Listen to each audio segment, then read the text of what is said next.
Chapitre 5. Le roi, la reine, ne sortaient pas de leur appartement, il n'y avait pour eux ni promenade ni exercice.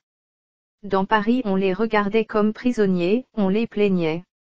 Les meneurs, ne voulant pas que cette opinion s'accréditât et craignant l'intérêt qui commençait à se porter sur Louis XVI et Marie-Antoinette, proposèrent au roi, vers le mois d'août 1790, d'aller à Saint-Cloud passer le reste de l'été. Le roi et la reine acceptèrent cette ouverture avec empressement. Toute la famille royale quitta les Tuileries. Monsieur le comte et madame la comtesse de Provence n'habitèrent point le château de Saint-Cloud, ils avaient loué une maison près du pont, mais chaque jour ils venaient souper chez le roi et y passer avec lui la soirée. C'était un grand soulagement pour la famille royale et pour les personnes qui l'entouraient que de trouver la solitude et le repos loin des clameurs révolutionnaires qui les poursuivaient aux Tuileries, et d'être à l'abri des vociférations des crieurs, qui, dans les derniers temps de notre séjour, ne se contentaient pas de se tenir aux portes du jardin, mais le parcouraient dans tous les sens en annonçant toutes leurs méchantes nouvelles. Rien n'était préparé à Saint-Cloud pour l'arrivée du roi. Chacun provisoirement s'établit comme il put. Madame, depuis sa première communion, mangeait avec le roi, monsieur le dauphin mangeait seul, ma mère avait une table et recevait les personnes de service près de la famille royale. Au bout de quelques jours, le roi décida que les personnes du voyage seraient admises à sa table. J'étais du voyage, mais j'étais bien jeune, en outre, je n'étais pas présentée. Puisque je n'étais pas mariée, je ne pouvais, d'après l'étiquette, être admise à la table du roi, je me trouvais donc dans la nécessité de dîner seule. Le roi daigna s'apercevoir de mon absence, et, avec cette bonté qu'il montrait en toute occasion, il pensa à me tirer de ma solitude. C'était chose assez difficile, car à la cour l'étiquette faisait loi. Il en parla à la reine, et il fut convenu entre elle et le roi que l'on consulterait mesdames deux. Il y avait de graves objections, chose pareille ne s'était pas encore faite, on craignait de créer un précédent dont d'autres personnes à l'avenir pourraient se prévaloir. Mais le roi leva toute objection en disant à ma mère, Madame de Tourzel, de pareilles circonstances ne se rencontreront plus, je l'espère, votre fille mérite bien une exception, elle sera des nôtres, amenez-nous-la.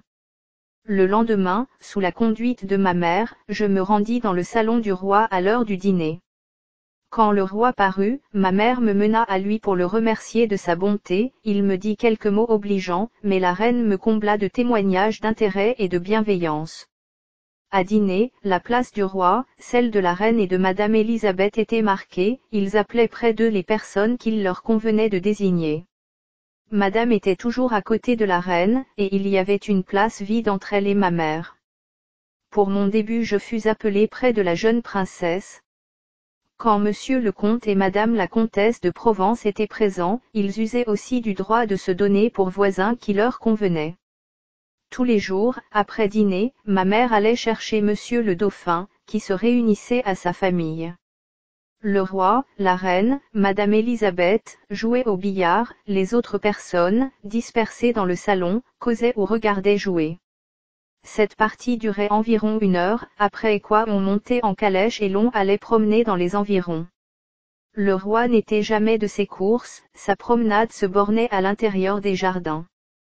De retour de la promenade, on se retirait chez soi, et moi, rentré dans mon intérieur, je reprenais mes occupations.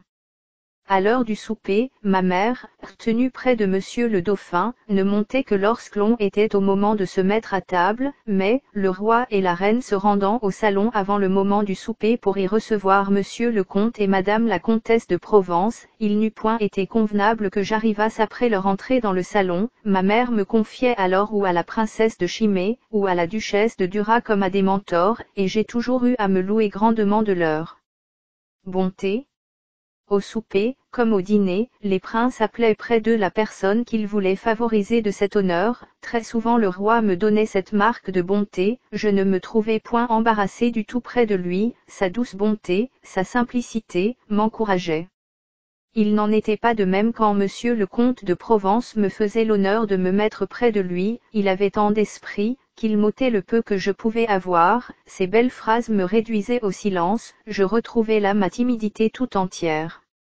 Mais, quand la comtesse de Provence m'avait fait signe de me placer à côté d'elle, j'étais dans un vrai ravissement. Il est impossible d'être plus gai, plus aimable que cette princesse, un grain de malice aiguisait ce charmant esprit, et le souper ne me paraissait jamais long. C'était surtout le dimanche qu'il était fort amusant de l'entendre, le public était admis à circuler autour de la table, le plaisir de la comtesse de Provence était alors de deviner le caractère, les dispositions et la profession des individus qui passaient sous ses yeux, cette espèce d'enquête divinatoire qu'elle faisait en interrogeant les physionomies la conduisait quelquefois aux résultats les plus plaisants et les plus inattendus, et il fallait que j'eusse beaucoup d'empire sur moi pour garder le sérieux convenable. Entré au salon après le souper, le roi faisait une poule au billard avec sa famille, et admettait à cette partie quelques-unes des personnes présentes.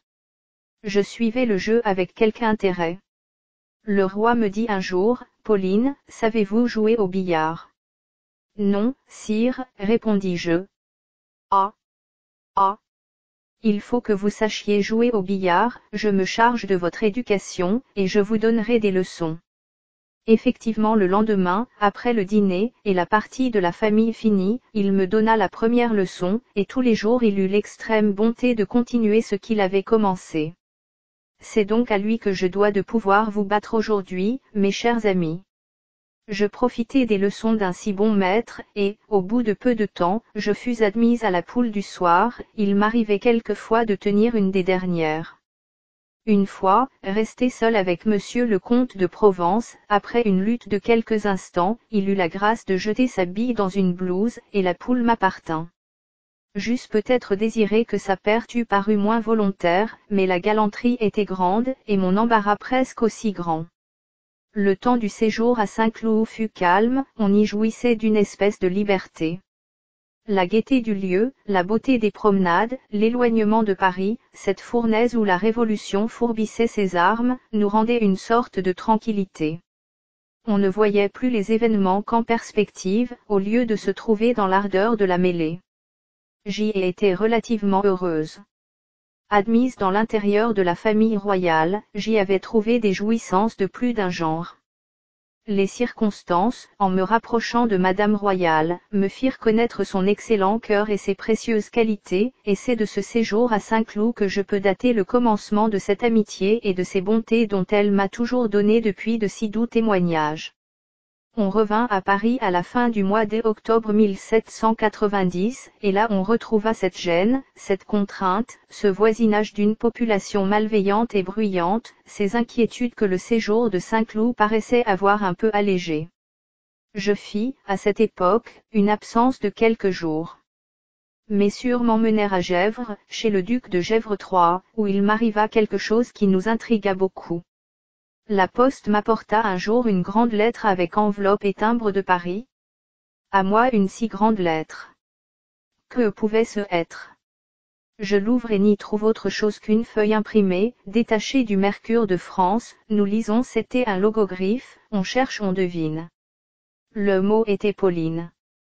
Sur ce mot les choses les plus aimables, des choses beaucoup trop flatteuses étaient adressées à cette Pauline dont le nom avait inspiré les vers du correspondant anonyme. Mais de qui venait cet envoi? Le deviner semblait impossible lorsqu'un trait de lumière nous mit sur la voie, cette feuille du Mercure était de papier vélin, la famille royale seule recevait le Mercure imprimé sur ce papier. C'était donc un de ses membres qui avait bien voulu s'occuper de moi et me ménager cette surprise. Je rapportai à Paris la feuille mystérieuse, je la montrai à ma mère, qui la montra à la reine, et la reine laissa voir par un sourire qu'elle était du secret, et nous sûmes que le roi lui-même m'avait donné cette marque touchante de son bienveillant souvenir.